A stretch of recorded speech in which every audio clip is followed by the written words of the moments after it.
Des eaux cristallines, bordées par de petits villages français et suisses, encerclés par les montagnes majestueuses des Alpes, le lac Léman est le cadre de vie qu'a choisi Philippe Séguret avec sa famille. Tu vois que le bateau il tourne, alors empêche-le de tourner, d'accord? Ils profitent ce jour-là de leur première sortie de l'année en voilier. Ça fait du bien, écoute, ça fait longtemps qu'on n'a pas tiré un petit bord là et on est bien content de retrouver le lac. On a des conditions superbes là, pour ce déconfinement. Et sur ce lac, quand vous êtes dessus, c'est un moment magique. Comme eux, les plus beaux bateaux sont de sortie, dont celui-ci à 900 000 €. Comment ça va? Bien? Une petite balade de l'après-midi? Philippe les connaît tous. Il gère une société de nautisme pour les plus grosses fortunes du lac. C'est un de nos clients importants qui est devenu un ami très proche. Et voilà, on aime bien partager des moments, on aime bien aller naviguer ensemble. Depuis près de 20 ans, Philippe propose ses services à des clients venus des 4 coins du monde. On a une clientèle très éclectique, hein. On a du Moyen-Orient pour les très gros bateaux. On est un peu au centre du monde ici sur le lac.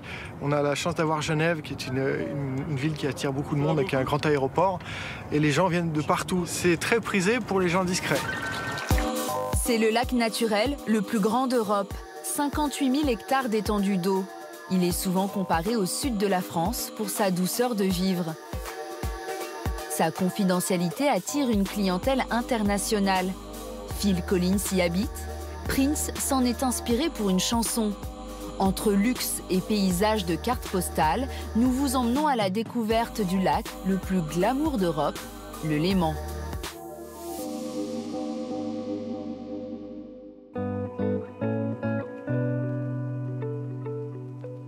Du côté suisse, au nord-ouest, les rives du lac sont surnommées la Riviera des Alpes. Les palaces se font concurrence, les pieds dans l'eau. Parmi eux, le beau rivage à Lausanne est le plus ancien, mais aussi le plus emblématique. Bonjour, bonjour. On ne te serre pas la main, mais le cœur y est. Nathalie Seller-Hayez est la directrice de l'établissement 5 étoiles. L'hôtel a fermé ses portes depuis la crise sanitaire, mais il pourra rouvrir 2 de ses restaurants dans quelques jours. Les chefs sont bien là, avec de beaux plats. On a hâte de pouvoir accueillir nos clients dès lundi. C'est une situation effectivement inédite, le fait d'avoir fermé cet établissement alors qu'il a traversé les 2 guerres en continuant à rester droit. L'hôtel a été inauguré il y a plus d'1 siècle et demi. À l'époque, Lausanne est un lieu de villégiature de la haute bourgeoisie européenne. Il participe à lancer le tourisme de luxe. Depuis, il attire les célébrités du monde entier, comme Diana Ross, Liza Minnelli ou encore Grace Kelly. Dans chaque couloir, dans chaque chambre, une histoire liée à une personnalité, comme dans cette suite. Nous sommes ici dans l'aile Palace, dans une junior suite, et qui était en fait la chambre préférée de Coco Chanel. Coco Chanel est tombée amoureuse de la région en séjournant au Beau Rivage. Elle a d'ailleurs acheté une maison par la suite, mais effectivement, c'était sa chambre préférée. Cette chambre qui fait l'angle du bâtiment de l'aile Palace. Pour développer une relation de confiance avec cette clientèle, la directrice travaille main dans la main avec Sylvie Gonin, qui œuvre entre ses murs depuis 25 ans. Elle a créé au fil des années un lien privilégié avec chaque client. Dans cette salle de bal ont été organisées les fêtes les plus somptueuses du lac. La chef concierge se souvient du mariage de Phil Collins en 1994. C'était un très très beau mariage, très élégant évidemment, beaucoup de célébrités, beaucoup de sécurité aussi. On n'avait pas privatisé l'hôtel, mais c'était vraiment toute... Il y avait une très belle harmonie, je dirais. C'est un très beau souvenir, oui. Phil Collins finit par acheter une maison au bord du lac Léman, à quelques kilomètres de Lausanne. Pour d'autres étrangers, il est plus difficile d'acquérir des domaines en Suisse parce qu'il faut obtenir un permis de résident. Beaucoup franchissent alors la frontière pour trouver des propriétés du côté français. Thomas Ventor est le directeur d'une agence immobilière de luxe à Évian. Alors, Première sortie. Première sortie.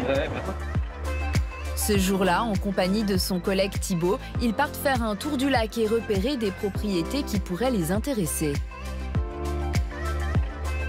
Là, c'est un Belge, hein, c'est ça.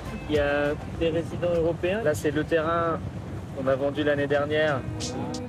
Dans ce secteur de 60 km de long, très prisé des grosses fortunes, certains biens se vendent à plusieurs dizaines de millions d'euros, comme ces 3 villas au bord de l'eau. Les propriétés qui se trouvent derrière moi, vous avez une propriété ici, la blanche, qui appartient à un propriétaire russe, et les 2 autres qui se trouvent là appartiennent à la famille du président d'Abu Dhabi, donc la famille royale. Un peu plus loin, il existe un autre quartier plus confidentiel, en retrait du lac. Un ensemble de résidences reliées par des canaux aux eaux turquoises, le Port Ripaille. Port Ripaille, c'est ce que certains appellent la petite Venise du lac. L'idée de Port Ripaille, c'est d'avoir son bateau au bout de son jardin. C'est la seule marina du lac Léman et elle offre tous les services d'un complexe immobilier haut de gamme en commençant par un accès ultra privé. Il y a du personnel à l'année qui travaille, un gardien. C'est un petit paradis ici, vous êtes un peu à l'écart. Vous ne rentrez pas si vous n'êtes pas habitant ou invité ici. C'est très appréciable. Dans le même secteur, une maison que Thomas Ventor va bientôt proposer à la location, l'une des plus atypiques du lac. La particularité de cette propriété, comme vous le voyez, c'est qu'elle est pied dans l'eau et nous avons l'habitude d'emmener nos clients pour visiter les propriétés en bateau, en arrivant directement sur le ponton. Un bijou architectural. 320 mètres carrés entièrement construits en acier rouillé. À l'intérieur de la maison, des meubles signés par de grands designers, table Ims et chaise Le Corbusier. Mais le joyau de cette maison, c'est cette immense fenêtre. C'est une vue à 2 millions d'euros. Cette baie vitrée mesure plus de 6 mètres. La maison a été construite comme un tableau autour de cette baie vitrée qui offre une vue magnifique sur le lac. C'est l'œuvre d'art de cette maison, tout à fait. C'est cette vue si unique, mais de l'autre côté du lac, à Montreux, qui a séduit la star planétaire Freddie Mercury du groupe Queen. Lucien Muller connaît cette histoire d'amour par cœur. Il organise des visites guidées sur les traces du chanteur. Freddie Mercury découvre la ville en 1978 à l'occasion du célèbre festival de musique. Il trouvait l'endroit un peu ennuyeux. Lui qui était très fêtard, Montreux n'offrait pas le choix et les possibilités de distraction qu'il attendait. Et il s'amusait à l'appeler en fait Montreux de Sleepy Old Town. La vieille ville qui dort finit par séduire la star. Ici, il trouve l'inspiration et écrit ses plus grands titres. Il rachète ce studio de musique où il enregistre 7 albums. Actuellement fermé, c'est devenu un musée et un lieu de pèlerinage pour les fans venus du monde entier. On se trouve devant la porte d'entrée, on voit de nombreuses inscriptions, on n'arrive même plus à lire tellement qu'il y a d'inscriptions qui ont été faites par les nombreux fans et admirateurs de Queen. Mais à l'époque, Freddie Mercury en fait un lieu incontournable où des stars légendaires se croisent pour enregistrer des titres. Michael Jackson est venu en fait enregistrer le morceau Blood on the Dance Floor ici. On a eu Duran Duran, Yes, Ella Fitzgerald, Led Zeppelin, AC/DC. On peut dire que c'était le hotspot à Montreux. C'était tout simplement le meilleur studio du monde à l'époque. Ce sont derrière ces murs notamment qu'une chanson mythique est née, Under Pressure, une collaboration avec David Bowie.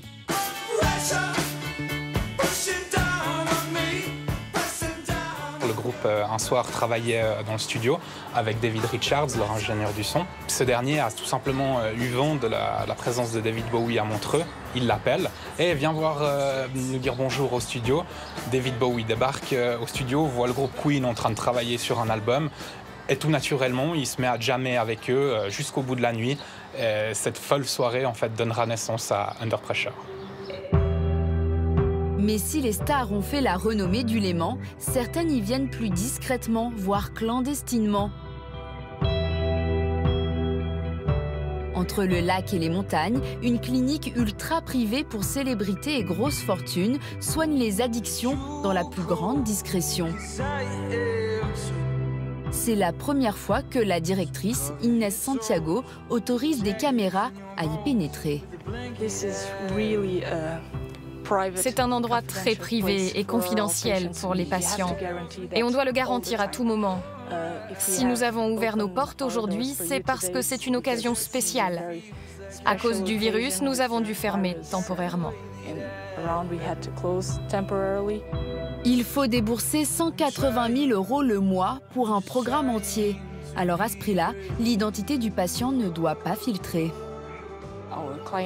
Nos clients sont des hommes d'affaires, des gens du show business ou des musiciens. Ils veulent que leur séjour ici reste secret. Donc nous réalisons tout ce que le patient désire pour qu'il se sente en sécurité. Ils peuvent venir avec un jet privé ou un hélicoptère, et puis l'établissement est situé sur le sommet d'une montagne, donc personne ne peut regarder à travers ou prendre des photos. Une fois à l'intérieur, Alexandre Tavassoli, le directeur hôtelier, oriente les patients dans cette clinique qui s'apparente à un hôtel 5 étoiles. Décoration british, salon cosy au coin du feu, spa avec vue, tous les services du luxe d'un palace. Nous nous retrouvons maintenant ici, dans une chambre que l'on pourrait offrir à un patient. Pourtant ici, ce sont les règles strictes d'une clinique qui s'appliquent. La différence avec le palace, c'est que vous n'allez pas retrouver le minibar ici, avec toutes les tentations du minibar. L'addiction vous tend à avoir tout de suite. Et ici, non. Et pour les célébrités qui exigent une sécurité d'un niveau supérieur encore, c'est possible. Ici, c'est réservé aux ultra VIP. Si ces patients veulent venir avec leur garde du corps, avec leur chef privé, avec leur butler, avec plaisir, bienvenue. Ils sont alors entourés d'une équipe médicale de 36 personnes pour les aider à les soigner de leurs addictions. La pièce thérapeutique qu'Alexandre Tavassoli préfère se trouve derrière cette porte. Là, on est dans le tunnel. Le tunnel, on aime bien appeler le tunnel de James Bond. Il faut savoir qu'on est environ 5 à 6 mètres sous terre et c'est vraiment donné cet effet de la lumière au bout du tunnel. Je vous laisse découvrir cette pièce. À partir d'ici, vous allez découvrir une vue époustouflante sur les Alpes. Ce paysage fait partie des étapes de reconstruction. C'est la seule clinique de la région qui utilise la nature pour soigner ses patients. En dehors de la clinique, il les laisse entre les mains des coachs de vie les plus influents de Suisse. Les Foster, un couple qui travaille avec les plus grands businessmen de la planète. David est anglais, Lise suisse, et c'est dans les montagnes qui entourent le lac Léman qu'il trouve l'inspiration. Quand vous arrivez la première fois ici, c'est extraordinaire, c'est évident. Vous voyez les montagnes, la neige au-dessus, les paysages. C'est une campagne incroyable. Ce jour-là, ils cherchent un endroit sauvage et isolé où ils pourront y coacher un nouveau client. Ils veulent trouver des fossiles pour évoquer son passé. Il y en a un ici. Oui, juste ici. Lorsque vous êtes célèbre, vous vous retrouvez bloqué dans un monde que vous avez créé. Mais ici, ça n'existe pas. Tout ce qu'il y a ici les ramène à qui ils sont vraiment. Dans cette nature sauvage qui surplombe le lac Léman, on trouve des paysages encore plus inattendus. Des dizaines de milliers de terrasses classées au patrimoine mondial de l'UNESCO. Ce sont les vignobles de Lavaux. Cyril Séverin vit au cœur de ces vignes historiques, dans cette maison qui a certainement la plus belle vue de la région.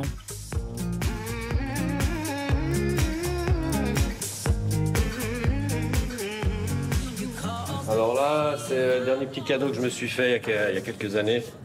Mon petit wellness personnel, où j'ai ma piscine, avec cette vue qui est vraiment unique. Cyril est vigneron. Il a fait fortune en reprenant il y a 17 ans le domaine viticole où travaillait son grand-père et ses 15 hectares de vignes qui surplombent le lac. Il produit les vins les plus prestigieux. Pas trop chaud? Grâce à un ensoleillement très particulier. Le principe qu'on appelle des trois soleils. Dans ces plantes, vous voyez beaucoup de murs qui vont emmagasiner la chaleur durant la journée par le soleil et qui vont la redistribuer durant la nuit. La réverbération du lac qui fait le troisième soleil, le premier c'est justement le naturel. Cyril Séverin est le seul de Lavaux à exporter ses vins à l'étranger. Il en garde une petite partie pour les établissements les plus réputés du lac, comme le Beau Rivage. Il retrouve d'ailleurs ce jour-là la directrice de l'établissement, Nathalie Seller-Hayez. Bonjour Cyril. Comment ça va? Les vins de Cyril ont conquis les tables des plus grands chefs étoilés, comme Joël Robuchon, Paul Bocuse ou encore Anne-Sophie Pic, qui a ouvert ici un restaurant il y a 10 ans. On va déguster deux, trois petites choses en calme. Ah, j'ai droit Hein? La directrice vient goûter ce jour-là le dernier millésime qui sera bientôt à la carte du restaurant Pic. C'est une tirade très très spéciale qui est tirée seulement à 600 bouteilles par année. Parfois on arrive à faire 3 barriques, des fois 2 par année uniquement. Et c'est vraiment très exclusif. Oh là là, quel nez hein. Bien caractéristique, extraordinaire. le côté poivré, légèrement toasté au niveau de la barrique. On le retrouve uniquement dans 2 restaurants, incluant notre restaurant d'Anne-Sophie Pic, ce qui est un vrai privilège parce que, croyez-moi, il est vraiment divin. Ils espèrent maintenant retrouver une vie normale et accueillir à nouveau cet été les touristes et les célébrités, car le glamour de la Riviera des Alpes n'a rien à envier au sud de la France.